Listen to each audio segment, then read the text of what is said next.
¿qué tal? Muy buenas tardes, tengan todos ustedes. Soy Javier Velázquez Moctezuma y les damos la más cordial bienvenida a una emisión más de Tan Claro como el Agua, esta serie de conversatorios que abren las actividades del Museo Gota de Agua, que es un proyecto largamente añejado en la Universidad Autónoma Metropolitana y que tenemos aquí el gusto de tener al director del museo, el doctor Juan José Santibáñez. Bienvenido, Juan José. Buenas tardes, ¿cómo están? Bien, en esta ocasión es una ocasión también de privilegio porque tenemos la oportunidad de platicar con el doctor Armando Rivas Hernández del Instituto Mexicano de Tecnología del Agua. Él es un profesional con una trayectoria sobresaliente, es un experto en saneamiento, en reutilización, en humedales, y es un orgullo para nosotros que mexicanos de tan alto nivel estén trabajando en temas del agua y es un privilegio tenerlo aquí con nosotros. Doctor Armando Rivas, bienvenido. Gracias por estar aquí. Muchísimas gracias a ustedes por la invitación. Me siento muy contento de poder participar con ustedes y pues bueno, a la orden, con muchísimo gusto. Muy bien. Vamos a proyectar unas láminas que nos ha hecho el favor de traer el doctor Rivas y que nos van a permitir seguir con más eficacia toda su plática, empezando desde su trayectoria profesional. Entonces, Lilia, si nos haces el favor de compartir, de proyectar para que el doctor nos vaya platicando. Primero empezamos, como siempre empezamos estos conversatorios, doctor, describiendo el desarrollo de su perfil profesional. ¿Cómo fue que cómo fue que se convirtió en el profesional que hoy es? ¿Dónde estudió? ¿Qué hizo? Etcétera. Si nos puede platicar brevemente. Con muchísimo gusto. Pues bueno, yo soy nativo de Guanajuato y en aquel estado no existía en entonces la carrera de biólogo, de tal manera que me tuve que ir a la escuela de la Universidad Michoacana. Ahí hice la licenciatura en biología. Posteriormente hice una especialidad en Shimane, Japón, la Universidad de Shimane, Japón, en control de aguas contaminadas. Después hice una maestría en ingeniería ambiental en la UNAM y por último, hice el doctorado en Ciencias e Ingeniería Ambiental en la UAM, precisamente. Llevo 34 años de experiencia en plantas de tratamiento de aguas residuales en el Instituto Mexicano de Tecnología del Agua y principalmente con énfasis en el diseño, construcción, evaluación, capacitación, consultoría, desarrollo e investigación tecnológica de los sistemas de humedales de tratamiento y lagunas de estabilización. Es decir, trabajo con todas las tecnologías de tratamiento, pero pues en algunas nada más incursiono, apoyando a mis compañeros en sus proyectos de diseño, rehabilitación, etcétera, evaluaciones, pero en lo que he estado de manera continua de esos 34 años han sido con estas dos tecnologías, humedales y lagunas. Pues soy coautor de múltiples informes técnicos, libros y artículos científicos. He participado en la organización y ejecución de 54 cursos taller internacionales y nacionales sobre humedales de tratamiento justamente y lagunas de estabilización. He capacitado gentes técnicos y profesionales en Latinoamérica durante 30 años. También he generado 78 ponencias entre nacionales e internacionales y pues tengo por ahí también el gusto de participar en la generación de patentes. A su vez, soy certificador de operadores de plantas de tratamiento de aguas residuales en México. Solamente habemos 3 personas por parte del IMTA que ejecutamos esta actividad. Y bueno, pues también soy cofundador y presidente de la Red Panamericana de Sistemas de Humedales. Esta se generó en el 2016 en Argentina y bueno, pues los primeros 2 años tuve el honor, el privilegio de ser su primer presidente. Pues a grandes rasgos, ha sido la formación. En la parte última, lo que yo notaba es que los diferentes investigadores, trabajadores de estas tecnologías, humedales y lagunas, pues cada quien con los pocos recursos que tenía a su mano, tratando de buscar la manera de resolver sus problemas. Y muchas veces cada uno de ellos intentando encontrar el hilo negro. Entonces, ante esa situación, pues yo veía la necesidad de conjuntar, de agrupar a todas las personas que trabajaron en estas tecnologías. Fueron algunos 3, 4 años de estar platicando con gente, sobre todo de Latinoamérica, y finalmente en Argentina en el 2016 se logró conformar esto. Obviamente esta red panamericana puede ser visitada por todos en la red, en la internet. Oiga, tengo dos preguntas, un comentario y dos preguntas. Primero, quiero decirle que tiene usted una trayectoria verdaderamente sobresaliente, que qué orgullo tener profesionales en México que tengan este nivel de desarrollo tecnológico y científico para trabajar en uno de los problemas más graves que tiene el país y el mundo, que es el agua. Le pregunto dos cosas rápidamente. Dice que Adelante. hizo el doctorado en Ciencias e Ingeniería Ambiental en la UAM. Sí, En qué unidad? en las Capozalco, En Azcapotzalco, muy bien. Y sí, con la doctora Barceló. esta red panamericana de sistemas de humedales está activa, está produciendo, está jalando.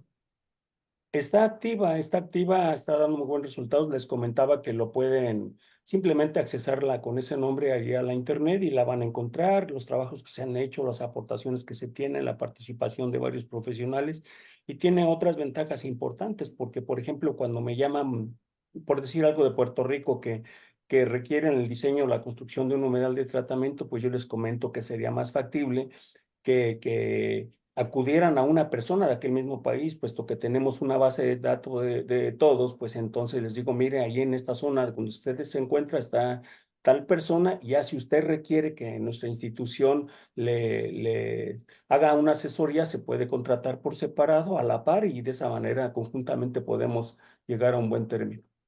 Muy bien, muy bien. Suena que es una organización muy necesaria y muy, muy importante. Ya consultaremos los datos.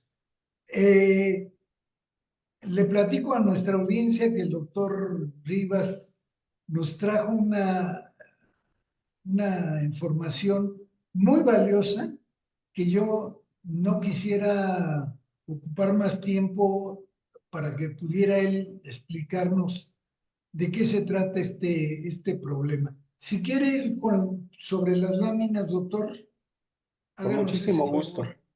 Sí, en realidad no las voy a leer, solamente las voy a explicar. Por ejemplo, esta primera gráfica, este primer diapositiva se refiere a los límites máximos permisibles de contaminantes en las descargas de aguas residuales en aguas y bienes nacionales, que era la NOM 001 Semarnat 1996, y que se publicó el 6 de enero del 97, en donde se establecían las fechas en las que se cumplía para que las poblaciones de diferentes tamaños tuvieran ya que tener la totalidad, el tratamiento de sus aguas residuales. Entonces, no solamente no aplicaba a comunidades menores de 2.500 habitantes, que por definición son las zonas rurales. Sin embargo, en la misma norma, pero del 2021, se cita que se vencieron todos los casos y ahí seguimos. O sea, no se da más explicaciones, no se entra en detalles, no se hace un análisis de por qué no se le dio seguimiento a todo eso. Simplemente sabemos, como vamos a ver, pues que todo esto, a pesar de ser una ley, no se ha cumplido.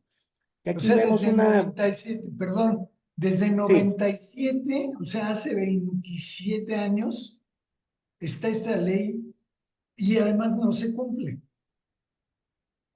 pues sí, o sea, no se dio seguimiento. Por ejemplo, a enero del año 2000, todas las poblaciones mayores de 50.000 habitantes ya debieron de haber tratado sus aguas de acuerdo con esa ley. Al 2005, las de entre 20.000 y 50.000. Y al 1 de enero del 2010, de 2.500 a 20.000 habitantes. Y pues, obviamente, pues todas las mayores ya debieran de tener sus plantas de tratamiento. Entonces, pues cosa que no existe, no está, está vigente la norma, pero no está aplicado. Y esta norma fue cambiada en el 2021, se llamó NOM 001 Semarnat 2021, y ahí se cita que se vencieron todos los casos, pero es todo lo que se hace referencia, no se ¿Pero da ningún detalle más. qué quiere decir que se vencieron todos los casos? Pues que todos estos plazos que habían sido generados en aquella norma, No se, ya vencieron las fechas de su aplicación y nada más. ¿Eso es lo que y no quiere se decir? cumplieron. Pues no hasta la fecha. O sea, como que no hay quien le dé seguimiento a estos acuerdos. Algo así, algo Ajá. así. A ver, vamos con la siguiente si quiere, doctor. Sí, claro que sí. Pues estaba mencionando aquí lo que estoy citando es un poquito cómo ha evolucionado la infraestructura de tratamiento en México de aguas residuales. Por ejemplo, ahí estoy mencionando desde el 2009 hasta el 2015 el número de plantas y cuál es la capacidad instalada en cada año en métricos por segundo, el caudal de operación que siempre es menor que el de la capacidad instalada y el caudal que se encuentra fuera de operación. Si observan entre el 2009 y el 2015 sí existían todos esos datos. Sin embargo, después del 2015 tenía más 3.517 plantas y es la última vez que se mencionan. De ahí en adelante ya no vamos a encontrar información de cuántas plantas hay, sino solamente vamos a encontrar cuántas se encuentran en operación y dentro de esas que se encuentran en operación no se cita hasta qué grado de cumplimiento tienen. Es una situación muy especial esta, porque en la norma del 2021 se están citando diferentes concentraciones para la descarga de los diferentes contaminantes. Evidentemente son más reducidas las concentraciones, entonces es más difícil cumplir con la norma. Entonces, simplemente por el hecho de haber cambiado a la norma 2021, todas las plantas que fueron construidas antes de esa fecha, pues quedaron fuera de cumplir con la norma porque fueron diseñadas para otras condiciones. Tan sencillo como eso. Entonces, Válgame esto es Dios. algo muy preocupante. En una conferencia en el sureste hace como 3 o 4 años, decía un investigador de la UNAM que más de la mitad de las plantas de tratamiento de aguas residuales en el sureste, particularmente en la península, Yucatán y Campeche, estaban paradas, que no servían para nada, que no las habían echado a andar. Pero con esto que usted nos dice, pues la cosa está mucho más grave, ¿no? Correcto. Porque de esas 50% que probablemente estén operando en la realidad, pues a lo mejor el 95% no cumplen ya con la nueva normativa porque no fueron diseñadas en ese tiempo. Entonces, ¿qué se tendría que hacer? Pues hacer las inversiones necesarias para complementar esos tratamientos. Entonces, habría que los políticos tomar decisiones en qué cosa es más conveniente, si adecuarlas ya construidas para cumplir las normas o seguir construyendo nuevas con los criterios que antes se tenían o con los nuevos que de todas maneras, para que se pudieran aplicar. Claro, claro. No, dato lapidario, doctor. Qué barbaridad. Si quiere, seguimos. ¿Hay Sí, sí, manera, sí. doctor Bueno, Rivas, que ponga en modo presentación? Si lo pongo en modo presentación, se va, como tengo dos pantallas, a dispersar. Ah, Entonces ya bueno, no me va a entonces, permitir, así, lo que voy a así hacer es le, reducir un poquito esto. no, no, así le seguimos, así le seguimos.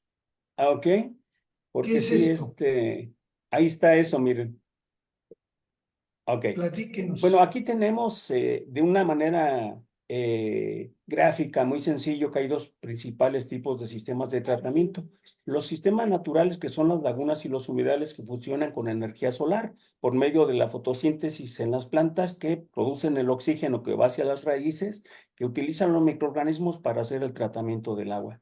Mientras que los sistemas electromecánicos, ese oxígeno debe de ser inyectado por difusores, sopladores, movedores de agua, hélices, etcétera. Y esto es una cuestión muy importante porque el 80% de la energía que se utiliza para, para hacer operar estas plantas, el 80% de los costos de operación corresponden a energía eléctrica. Por lo tanto, se inflan los costos de tratamiento en ese 80%.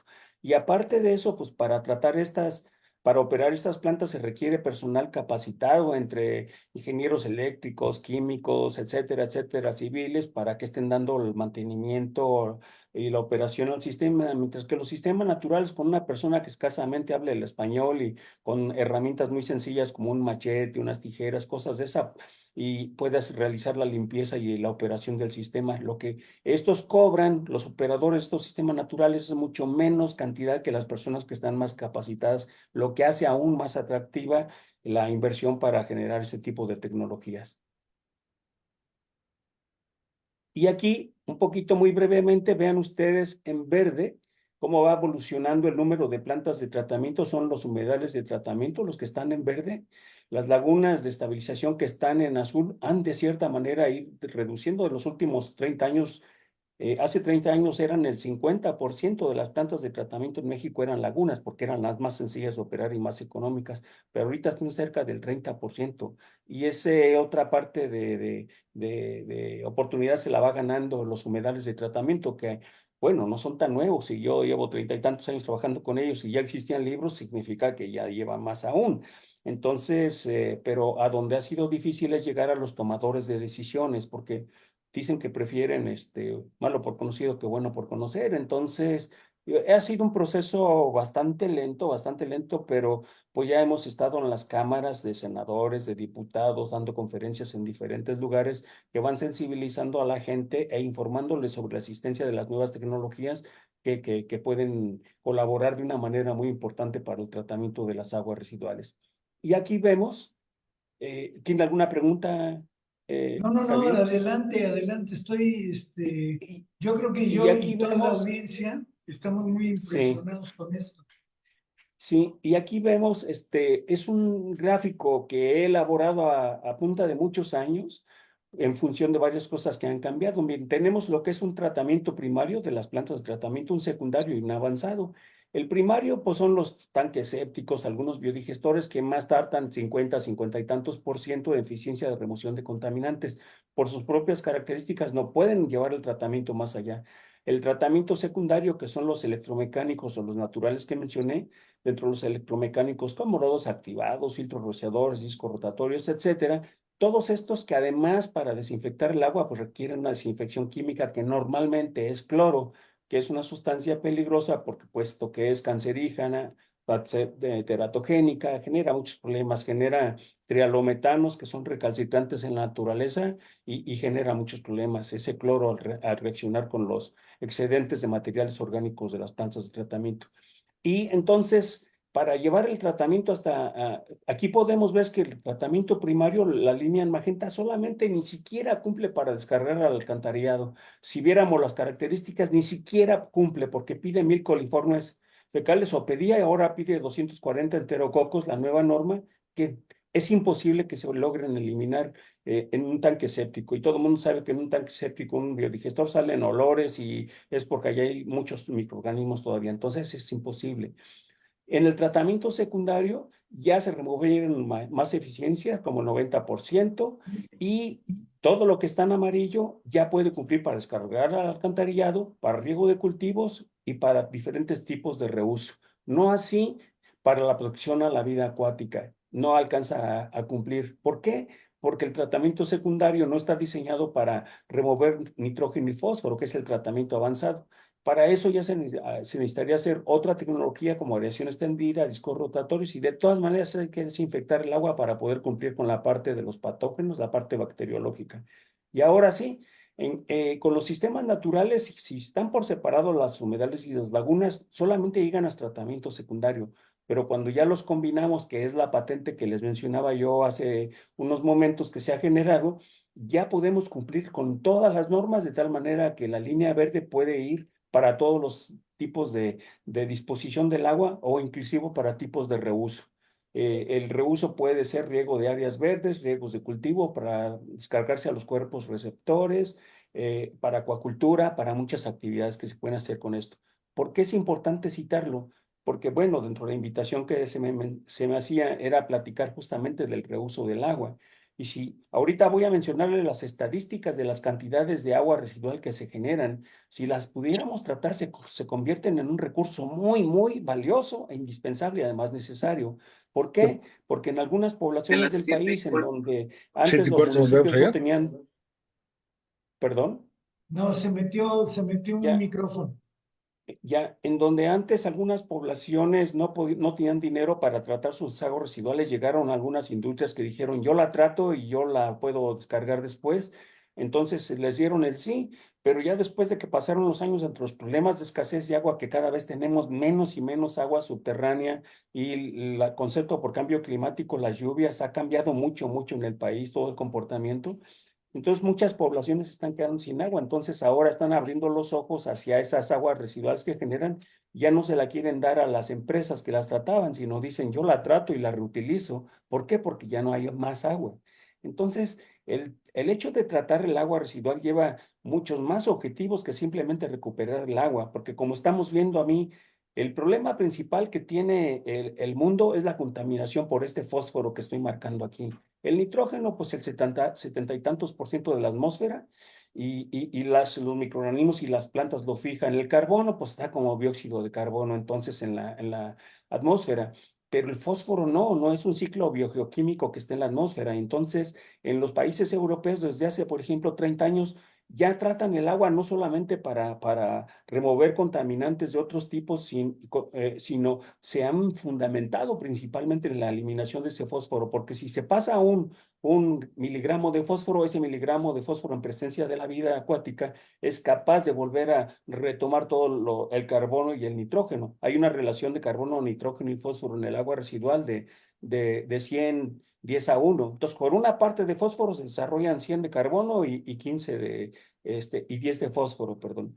Entonces, ya en aquellos países se abocan a tratar el agua residual, no solamente el agua residual, sino ya están tratando el agua de sus ríos porque llevan más que ese porcentaje que estoy mencionando de fósforo. ¿Por qué? Porque toda esa agua, todo ese fósforo que no se ha retirado, igual que la sal en el transcurso de la historia de la Tierra, el mar, el océano no era salado al principio, pero después de tanto lavar y lavar la tierra a punta de lluvia, pues ya se ha ido haciendo salado el océano. Igualmente está pasando con ese fósforo que está haciendo que lo tomen las algas, se desarrollan lo que llamamos explosiones algales, que al rato tienen problemas ellas mismas, se intoxican entre ellas mismas, generan malos olores y todos sabemos que la mayor parte del oxígeno se genera en los océanos y entonces si estamos destruyendo esos ecosistemas, pues vamos a pagar todos y ahí no se vale de que si vives en este país o en aquel otro país. Entonces es muy, muy importante todo esto. Oiga, Ahora sí, doctor Rivas, sí. yo le doy, si quiere repetir, yo le doy una lectura muy optimista a lo que nos está presentando, porque nos está usted diciendo, si entiendo bien, que hay una solución y que la solución es combinar los humedales con las lagunas. Y ahí tenemos un altísimo porcentaje de recuperación de agua, ¿no? De recuperación de agua, no solamente de agua, Javier, sino también de ese fósforo, de esos nutrientes que estoy hablando. ¿Por qué? Porque la pipí y la popó se van a convertir finalmente en especies vegetales. Si son aguas domésticas, esas especies vegetales pueden servir de composta, pueden servir de alimento como fertilizante. O sea, el fósforo pasa a formar parte de la estructura del desarrollo de las plantas. Y entonces, con eso estamos evitando que vaya a contaminar los ríos, los lagos y posteriormente al océano. Entonces, es mucho más que simplemente recuperar el agua. ¿Por qué? Estamos destruyendo los ciclos biogeoquímicos como los sentía la naturaleza y dicen que la naturaleza no tiene palabra, pero no, yo estoy plenamente convencido que si hay alguien que tiene palabra es la naturaleza. Siempre existen las leyes de la termodinámica, las de Newton, las de todas, toda la materia no se transforma, se destruye y toda causa tiene una consecuencia. Muy bien, pues si quiere vamos adelante con la presentación. Sí, entonces les mencionaba cuáles son las plantas principales las causas principales por las que las plantas de tratamiento quedan fuera de operación. Y ahorita les voy a dar unos datos que, como ya lo mencionaba Javier, son alarmantes. Mire, la primera es que no hay dinero suficiente para operarlas. Ya les hablé que el 80% en el caso de los electromecánicos es energía eléctrica. Quiero mencionar que todos los sistemas, Todas las plantas de tratamiento, es un paréntesis grandote con mucho énfasis, todas ellas son buenas, pero aplican para condiciones técnicas, ambientales, sociales, económicas y políticas diferentes. Como cuando uno va a comprar zapatos, si es un deportista, pues no va a comprar unas chanclas o unas botas, sino unos tenis. Y si además va a correr en un campo traviesa, pues unos tenis que agarren bien. O sea, hay muchos zapatos, pues también hay muchas plantas de tratamiento, pero cada uno de ellos aplica para una condición diferente. Ahora, si yo no tengo dinero más que para comprar un Bolcho o un carro económico, pues no voy a comprar un Ferrari porque me va a dificultar la operación, el mantenimiento, los costos, las refacciones, la dependencia tecnológica, etcétera. Entonces, todas esas cosas las debe de saber el tomador de decisiones, porque si no, nada más va a embarcarse en una deuda en la construcción del sistema que en un plazo muy breve se va a quedar ahí fuera de operación. Entonces, la primera causa es que no hay dinero suficiente para operarlas. La segunda es que tienen operación deficiente por falta de capacitación, sobre todo en este país en donde cada que cambia alguien de partido, corren a todos los anteriores, se deshacen de ellos y meten a su gente y la nueva gente ya no está capacitada. Entonces estamos reinventando esto cada rato y no se avanza en experiencia. Entonces debiera de haber una ley que dijera que esos operadores no pueden ser dados de baja salvo situaciones especiales de qué sé yo, de problemas de salud o de alcoholismo o alguna otra cosa, pero no porque cambiaron de partido. Entonces, eso es algo importante, si se pierde esa capacitación. También es porque hay desinterés de la población y de autoridades locales. Normalmente las autoridades, los municipios prefieren invertir en parques o en cosas que se vean, pero el agua residual no se acuerdan de ella y a cabo pues allá está el drenaje que va hasta el final y que ahí resuelvan el problema los de aguas abajo, ¿no? Pero ese es el eterno camino porque hay muchas poblaciones y todas están pensando igual. Entonces, al decir desinterés de la población, es que la población debiera de estar más informada, una mayor cultura y son las que tendrían que exigir que se traten estos temas. Si la gente tuviera las estadísticas de cuántas enfermedades hay por causa, consecuencia de las aguas residuales sin tratar y cuánto les cuesta a ellos directamente en términos de salud, por ejemplo, niños que no van a la escuela por la enfermedad o papás que no fueron a trabajar por lo mismo o los costos de médico, camas, medicinas, etcétera. Si la gente tuviera toda esta información, preferiría pagar una cuota adicional para tratar las aguas residuales, porque al final de cuentas terminaría pagando mucho menos, tanto económicamente, sin tomar, aumentando las otras cosas que he mencionado de bienestar. Entonces, pues Claro. hace falta culturizar a la gente en estas cosas, porque yo creo que la ignorancia en términos de desconocimiento de las cosas, en falta de conciencia, pues entonces nos genera problemas en este sentido. Aquí hago un paréntesis pequeñito, pues, me invitan por aquí los de la colonia para que los acompañe a tomar las oficinas de la Junta de Agua Potable porque les quieren subir 15 pesos a la tarifa. Y les digo yo, no, no me inviten a mí, porque, o invítenme, pero yo les voy a platicar todo, que nos aumenten 100 pesos para que tengamos agua de buena calidad, para que no estemos dependiendo de una sola bomba en el pozo porque se descompone y nos quedamos 2 semanas sin agua. No, no, que se compre otra adicional para que se descompone, entre en función, etcétera. O sea, vuelvo a lo mismo. Durante todo ese tiempo que queda la bomba descompuesta, ¿cuánto paga la gente en pipas, en garrafones, en esto, en lo otro, en aquello? Y volvemos a la misma. La ignorancia cuesta y cuesta mucho. Otra de ellas es por la capacidad de tratamiento rebasada. Como ya mencionaba, pues si las plantas se diseñaron para cumplir con unas normas y surgieron otras más exigentes, pues ya se quedaron, o porque creció la población, o porque sumaron otras aguas residuales de otros orígenes, qué sé yo, de agrícolas, etcétera. Y entonces las plantas se van quedando bajas y pues ya no pueden tratar la capacidad total de lo que les está llegando. También un problema muy fuerte son las deficiencias en diseño y construcción. ¿A qué me refiero? Lo puedo decir con la plena certeza de que, por ejemplo, en el caso de los humedales, 8 de cada 10 no están bien diseñados. ¿Por qué? Porque llegaron personas y tomaron las ecuaciones de los libros, le metieron los datos, hicieron la cuenta y así los diseñan. Y pues normalmente eso tiene que ver en función de una experiencia de conocimiento de lo que está haciendo porque han determinado unas constantes que son un terror para la gente que no tiene experiencia. ¿Qué es esa constante? ¿Cómo diseñaron esa constante? Esa constante la obtuvieron evaluando 250 humedales. con tiempos diferentes de operación, de construcción, geometrías, especies vegetales, etcétera, etcétera, etcétera. Y todos esos etcétera después sacaron una sola constante y dijeron, esa es la constante que vamos a utilizar en la fórmula.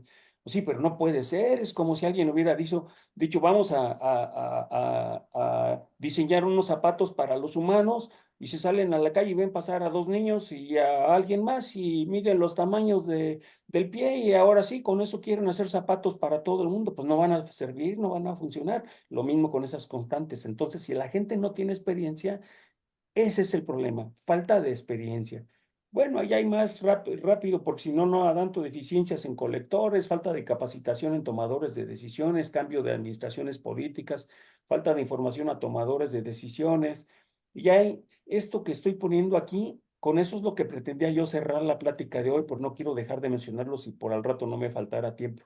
Hay una total desvinculación entre las autoridades, investigadores, tomadores de decisiones, políticos, legisladores, participación ciudadana, de tal manera que las instituciones federales, estatales, municipales, asociaciones civiles, ONGs, universidades, centros de investigación, cada quien por su lado queriendo encontrar el hilo negro de cómo resolver las cosas y se desvinculan de las otras áreas como son las forestales, las de acuacultura, etcétera, que todo tiene que ver con el agua finalmente. Y entonces, como no hay una sola cabeza que coordine a todas esas otras partes, estas quedan dispersas y por definición quedan limitadas tanto a sus recursos como a sus capacidades. Entonces, es un problema grandísimo pero no es de México, esto es a nivel mundial y esto lo he repetido en diferentes foros internacionales, pero creo que no le gusta mucho a la gente escuchar cosas que no les agrada escuchar, pero esta es una gran verdad que tenemos y que pues poco a poco tendremos que avanzar en eso porque pues requerimos que esto comience a funcionar de una manera mucho más eficiente en un plazo mucho más corto. Claro. Contundente, Y pues doctor. Si quiere, vemos las estadísticas. sería la última. También la voy a hacer no toda leída, sino nada más los puntos principales. Miren, lo que yo hace ratito estaba mencionando es que existen muchas estadísticas, cada quien tiene las suyas, las federales, estatales, las de la Asociación de Empresas, etcétera. Cada quien tiene estadísticas, pero bueno, como de algo tengo que basarme para poderlas comentar. Yo estoy poniendo que la población en México en el 2024, de acuerdo con el INEGI, es de casi 130,000 habitantes, como se ve ahí.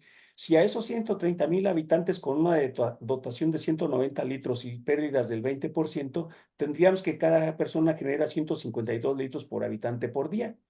Esos 19 litros, esos 190 litros los obtuve. Para esto revisé las iniciativas, las instrucciones que marca la OMS, que por lo menos debe de ser 100 litros por habitante mínimos para que puedan tener derecho a una salud y una higiene y no tener que caminar mucho hasta un río, un arroyo para traer el agua. 100 litros, pues aquí estándole, yo le estoy poniendo 190 para fines del ejercicio. Entonces, se está generando con base en esos datos 228 metros cúbicos por segundo en el país de aguas residuales. Y no quiero dejar de mencionar, porque está totalmente ligado a ello, que la población rural en el 2022, no encontré estadísticas más recientes, eran del 20% y la urbana al 80%. Son valores redondeados, porque es 79,8 y cosas de esas. Entonces, estoy poniendo otra fuente importante que es la fuente de las empresas de la Conagua, las estadísticas del agua en México al 2021, que es la más reciente existente, dice que el agua residual en el alcantarillado son 215 metros cúbicos por segundo, que son menos que los 228 que se generan. Entonces, no se trata todo el agua. El agua residual tratada dice aquí que es 144 metros cúbicos, o sea, de los 215 solamente se tratan 144, es decir, el 67%.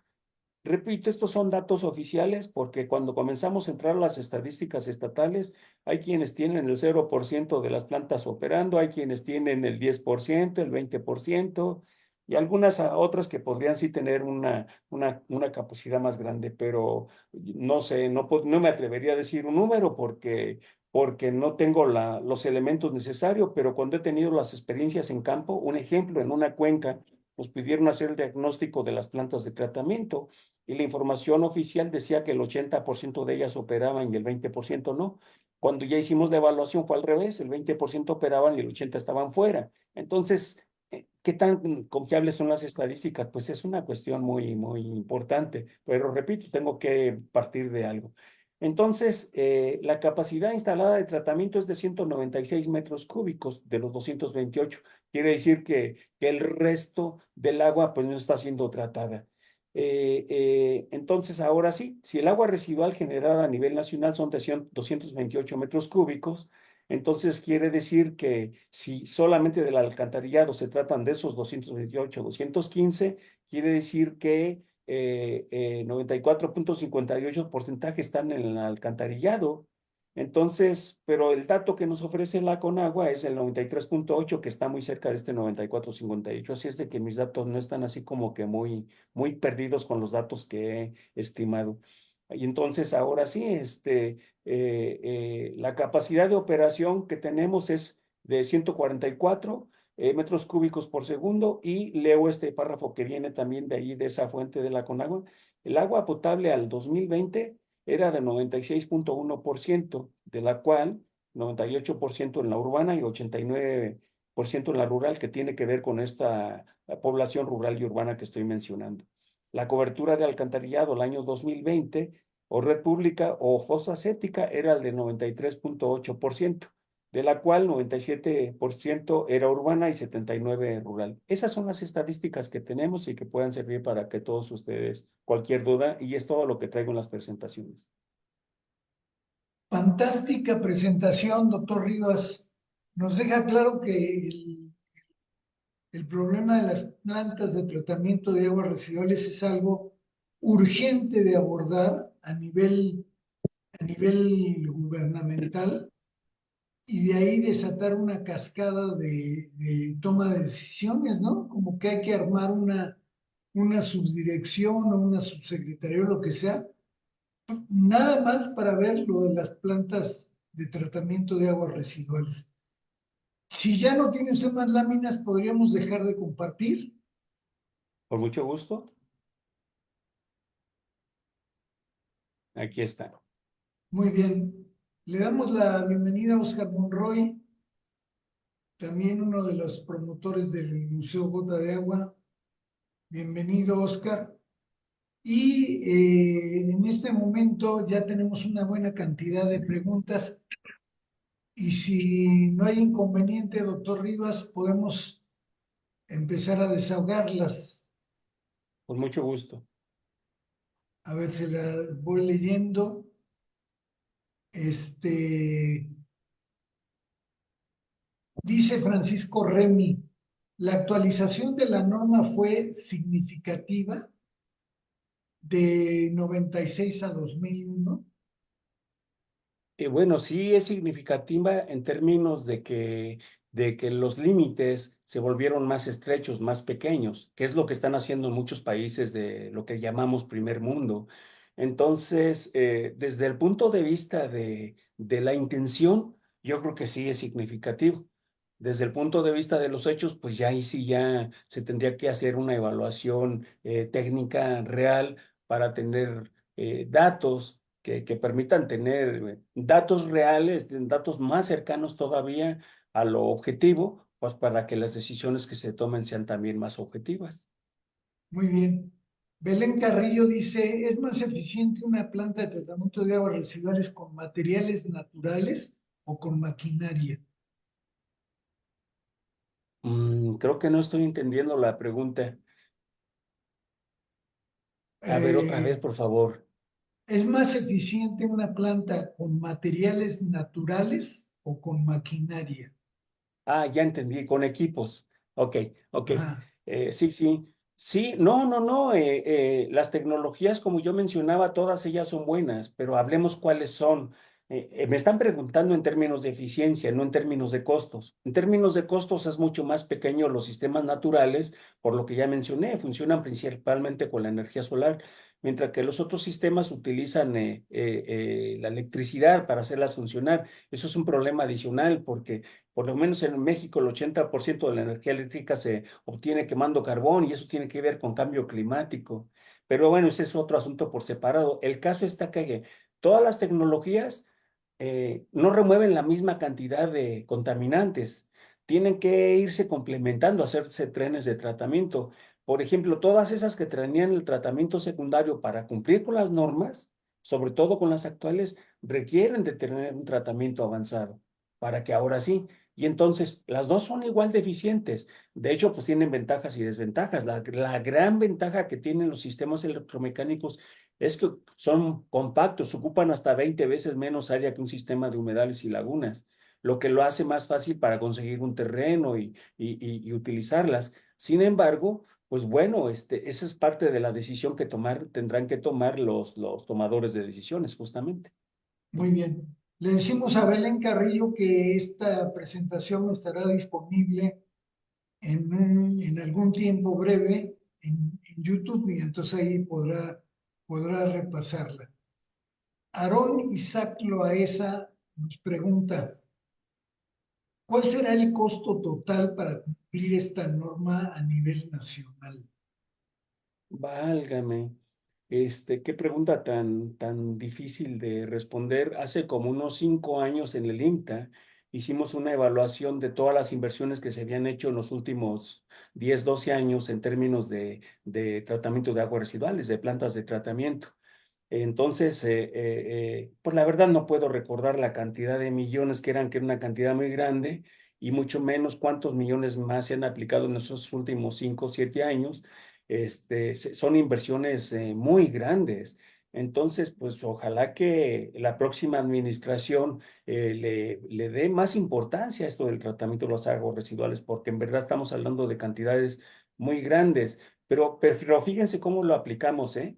El tratamiento del agua residual no tiene el único objetivo dejar el agua limpia otra vez, no, es para reutilizarla, es un recurso escaso. Entonces hay que tratar el agua para utilizarla nuevamente y darle todas las vueltas que se pueda a la misma agua, porque no va a haber más que esa agua más adelante en muchos sitios.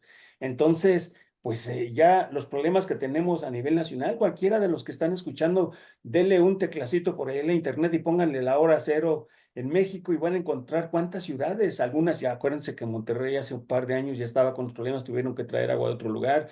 La misma Ciudad de México, que será insuficiente el sistema Cutzamala, Villa Victoria, etcétera, por las sequías que se están presentando, esos ciclos recurrentes naturales. Entonces, esas inversiones que estén realizando no se van a traducir solamente en el agua, sino en términos de salud, como ya estaba mencionando, las enfermedades, los microplásticos, muchas vidas que se pierden por causa de las enfermedades de origen hídrico, el ambiente. Yo sé que las ranas, los pececitos, los árboles no botan, pero de verdad que también tienen derecho a la vida y son las que hacen la vida sustentable en este planeta. Entonces, tenemos que ver las cosas más desde ese punto de vista natural, de los biólogos.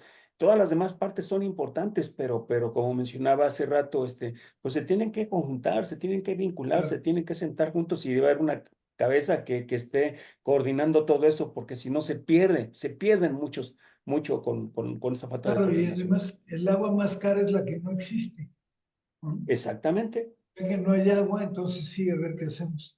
Share Palma dice, como tratamiento secundario se podría adaptar un proceso anaerobio en la Ciudad de México debido a las diferentes temperaturas que existen.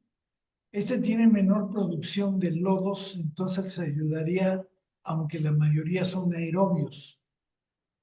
Sí, bueno, la tecnología de los sistemas anaerobios tiene la ventaja de que efectivamente generan menos lodos residuales, pero hay que hacer un balance de masas de todo. O sea, van a generar menos lodos residuales y por lo pronto menos dinero para tratar esos lodos. Y en algunos casos, pues bueno, cuando son lodos residuales limpios, por ejemplo, de origen doméstico, se pueden generar compostas. Hay países como Japón, etcétera, que por lo menos hace 30 y tantos años que yo los he visto que generan las compostas y las transportan como fertilizantes orgánicos. Entonces, pues ya tenemos que ver las cosas desde un punto de vista más integral, ya repito, no verlo tan disperso porque se nos está complicando mucho. Recuérdame un poquito más de la pregunta, por favor, Javier, para terminar de contestarla. Como tratamiento secundario se podría adaptar un proceso anaerobio en la CDMX debido a Ok, las diferentes temperaturas que existen. ok. El tratamiento anaerobio tiene la ventaja de que si sobre todo queda enterrado, pues no está tan sujeto a las variaciones de la temperatura y se vuelve un sistema más eficiente. Hay un principio por ahí que dice que por cada 10 grados que disminuye la temperatura, se reduce el 50% la eficiencia de remoción de contaminantes. Entonces sí son eficientes en esos términos, pero tenemos que ver que también se generan menos lodos residuales, pero todo lo que no se convirtió en lodos residuales se convierte en gas metano, en dióxido de carbono, en otros gases que van a la atmósfera y que están generando un problema del efecto de invernadero, el cambio climático. Entonces, yo creo que sería mejor, en vez de mandar eso a la atmósfera que nos afecta a todos, pues que quede capturado en la tierra, ¿no? Entonces, Claro. mejor generar los lodos, tratarlos y tratar de aprovecharlos. Esa sería mi observación desde un punto de vista técnico. Entonces, pues bueno, sí, además viene la otra cuestión bien importante. De acuerdo con el gráfico que les mostré, no pueden llegar hasta un 55%, 60% un sistema anaerobio porque no tiene las características. Un sistema de tratamiento de manera general, para decirlo de una manera rústica, es como un sistema digestivo. Nosotros tenemos la digestión empieza por la boca y hay mecanismos, hay saliva, hay la masticación. Lo que llega al estómago ya no es lo que estaba en la boca. Y en el estómago hay otras bacterias con otras enzimas, con otras características en un medio muy ácido, dos, tres, y esas bacterias que viven en el estómago no pueden vivir en la boca, ni las de la boca en el estómago, ahí perecen. Y luego eso que quedó ya medio un poco digerido en el estómago pasa al intestino delgado. Acuérdense que las vacas no tienen intestino grueso, solo delgado, pero tienen un intestino larguísimo para consumir una gran cantidad de plantas. Y luego de ahí, y ahí viven otros microorganismos. Y luego en el intestino grueso, pues viven otros más. Acá tenemos la ayuda del páncreas, del hígado, en el caso nuestro, pues allá los microorganismos que viven en el intestino grueso tienen otras enzimas y hacen otro tipo de digestión. Si queremos hacer una comparación, entonces necesitamos no solo una unidad de tratamiento, sea primario o secundario, necesita ser un sistema digestivo que tenga todas las partes para llevar al agua hasta la calidad que se está requiriendo de acuerdo con un reuso o una disposición con base en una norma. Muy bien. Inés Marlene Hernández nos pregunta, ¿cuál sería el costo mínimo de una planta funcional? No, pues es que mínimo para qué, para 4 personas, para 1000 personas, para 1 millón de personas. Entonces, esto se me vuelve muy complicado de responder, inclusive con una sola tecnología, por ejemplo, con los humedales. Yo podría decir que 1 millón de pesos el litro de agua tratada, sí, pero por ejemplo, recientemente en el Estado de México se diseñó un humedal en donde el medio filtrante que vemos allá a mi espalda en la pantalla de fondo, esa grava costaba 1800, 2000 pesos el metro, el camión de grava. No recuerdo la cantidad con precisión. Después queríamos hacer otro en el Estado de México, pero en otro lugar. Los mismos transportistas nos cobraban más del doble, casi del triple, el mismo camión de 7 metros cúbicos. ¿Por qué? Porque tenía que pagar más casetas, más gasolina, más viáticos, etcétera. Y entonces todo va cambiando en función de la disponibilidad de las cosas que se necesitan, los materiales, etcétera, para hacer la construcción. Entonces, es una pregunta muy, muy difícil de responder porque no tengo nada de qué agarrarme como para decir esto, Muy responder bien. esa pregunta. Carla Martínez nos dice, ¿qué métodos usarían para que la sociedad esté más informada ante estos casos? Híjole, como tenemos esos dichos, esas expresiones en México de que después de ahogado el niño se tapa el pozo, pues en muchos lugares ya está viendo esas respuestas, aunque no se publiquen por los medios, en donde había una fábrica que tiró tal cantidad de contaminantes que fueron muy agresivos y que actualmente hay población que tiene problemas de enfermedades del estómago, del hígado, cánceres, etcétera, cánceres en el pecho. Entonces, poco a poco, conforme la población vaya exigiendo, que está dentro de las 10 razones que yo mencionaba hace rato, primero hay desinterés en la población, no les interesa tratar el agua residual, les interesa a los de la población de abajo, que son los que sufren las consecuencias. Y entonces, en la medida de que todos ellos vayan comenzando a exigir a las autoridades, entonces a lo mejor ya no va a estar tan bonito y podado el pasto o el parque, pero ya le van a estar dedicando recursos al tratamiento del agua residual o al reuso. Pero también hay que, como mencionaba hace rato, pues hay que concientizar a las personas de que todos esos servicios cuestan. Se habla por ejemplo, un problema del derecho al agua, el derecho humano al agua. Sí, sí, pero si no hay agua, ¿de qué derecho me están hablando? La que acabas de Claro, mencionar, Javier. Si no hay claro. agua, pues entonces se tienen que juntar todas las cosas y ser objetivos. Repito, un problema del agua, si no tiene estos componentes, jamás va a dar buenos resultados. El técnico, no en orden de importancia, sino en orden de existencia, técnico, social, político, económico, ambiental, y le sumo un más ya para separarlo en lo de los sociales, el de salud. Porque este de salud, en medida de que la población resienta los efectos de la contaminación o la falta de agua, entonces sí va a comenzar a exigir que las autoridades se aboquen más a esta problemática. Muy bien, muy bien. Llegamos al final de esta emisión, doctor Armando Rivas Hernández, del Instituto Mexicano de Tecnología del Agua. Se nos quedan varias preguntas que después le pondremos a su disposición para que usted tenga, si tiene el tiempo y la amabilidad para contestarlas, pero les decimos a nuestra audiencia que el doctor Rivas es fácilmente localizable en el Instituto Mexicano de Tecnología del Agua y ahí podrán consultarlo las veces que sea necesaria. Mientras damos las gracias por su entusiasmo y su participación a Víctor Quinto, a Miguel Juárez, a Jen LH, a Daca Sedek, a Fanny Zúñiga, a Darley Morales, a Samantha Amador, a Joseph Canto, a Cintia WMM, a Arturo Isaac Loaesa, que han hecho preguntas realmente interesantes y relevantes y que se están convirtiendo en una comunidad muy interesada en estos asuntos del agua. Pero antes de cerrar, yo quisiera pedirle al doctor Juan José Santibáñez que nos diera un mensaje de cierre de este conversatorio que para mí fue muy ilustrador, ¿no? Porque nos plantea un escenario que pocas veces habíamos visto, ¿no? Juan José, si nos haces el favor. Bueno, sí, además tiene una virtud la presentación de que nos presenta un problema extremadamente complejo, no solo por lo difícil que es, sino porque involucra muchas dimensiones disciplinarias, ¿no? La propia trayectoria de nuestro invitado, biología, ingeniería, matemáticas, ciencias de las finanzas.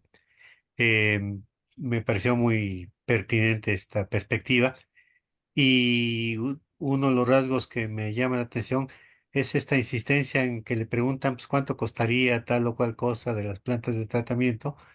Este, y sí, pues nos queda la idea de que los montos son importantes, pero es más importante la decisión del plan de gobierno de cualquier gobierno de asignar una partida legalmente estipulada en el código financiero que no existe hasta el momento para el mantenimiento de las plantas de tratamiento. Existe la obligación de tratar las aguas, pero no existe la partida em, definida en los programas de gobierno para que Hacienda entregue, pues no los em, montos suficientes, ¿ya? Sino los mínimos. No hay una asignación presupuestal y entonces los municipios, los operadores de las plantas de tratamiento tienen que ser verdaderos milagros para conseguir lo poco que se consigue en México. Me pareció una gran conversación y obviamente le agradezco a nuestro invitado su presencia. Muchas gracias, Juan José. Sí, Javier, si me Doc- permiten nada más para Sí, cerrar sí, esa sí, parte, por favor. de los costos, creo que esta parte llamó la atención. No puedo decir cuánto cuestan las plantas de tratamiento porque eso es difícil. Sin embargo, sí puedo dar unos costos unitarios.